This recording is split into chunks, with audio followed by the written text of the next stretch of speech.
13 जून 2025 को Israel conduct करता है ऑपरेशन राइजिंग लायंस, जहां पर उसने ईरान के की स्ट्रेटेजिकल न्यूक्लियर और मिलिट्री साइट्स पर अटैक किए, साथ ही साथ ईरान की टॉप मिलिट्री लीडरशिप को असैसिनेट कर दिया। इजराइल के इस मूव के साथ 2025 का एक और मेजर कॉन्फ्लिक्ट शुरू होता है, जिसमें ईरान ने पलटवार करते हुए इजराइल पर भी कई सारी बैलिस्टिक मिसाइल्स छोड़ी और फिलहाल तो ये जो कॉन्फ्लिक्ट है ये एस्केलेट होते हुए नजर आ रहा है। करेंटली ये दोनों कंट्रीज कट थ्रोट एनिमीज है, लेकिन 1950s के टाइम तक तुर्की के अलावा ईरान दूसरा सबसे बड़ा मुस्लिम मेजोरिटी कंट्री था, जो कि इजराइल को एक लेजिटिमेट कंट्री माना करता था।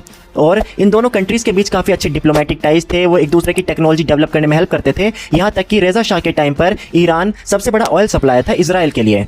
ये साठगांठ 1979 तक काफ़ी अच्छी भी चली, लेकिन इसके बाद जो ईरान में इस्लामिक रेवोल्यूशन हुआ उसके बाद चीज़ें काफ़ी ज़्यादा बदल गई। हालांकि फिर भी दोनों देशों के बीच जो थी बैक चैनल टाइज चल रही थी और एक दूसरे के लेके थोड़ा बहुत सपोर्ट था, जहां पर इजराइल ने गल्फ वॉर के दौरान इराक के खिलाफ ईरान को आर्म्स सप्लाई करके हेल्प भी करी थी। लेकिन ये म्यूचुअलिज्म 1990s के एंड तक, जब ईरान एक न्यूक्लियर पावर बनने का सपना देखने लगा, उनकी न्यूक्लियर एम्बिशन बढ़ने लगी, तो पूरी तरीके से सिनेरियो चेंज हो गया, जहां पर अब ये एक दूसरे को अपने कट्टर दुश्मन मानने लग गए। जहां पर इजराइल एक न्यूक्लियर पावर्ड ईरान को मिडिल ईस्ट के लिए खतरा देखता है, तो वहीं पर ईरान अब खुलकर इजराइल को एक इलेजिटिमेट कंट्री बताता है। और यही कारण है कि ये दोनों कंट्रीज इसके बाद मिडिल ईस्ट में एक दूसरे के साथ कभी प्रॉक्सी वॉर के माध्यम से तो कभी डायरेक्ट स्ट्राइक के माध्यम से कॉन्फ्लिक्ट में नजर आए। Like share subscribe.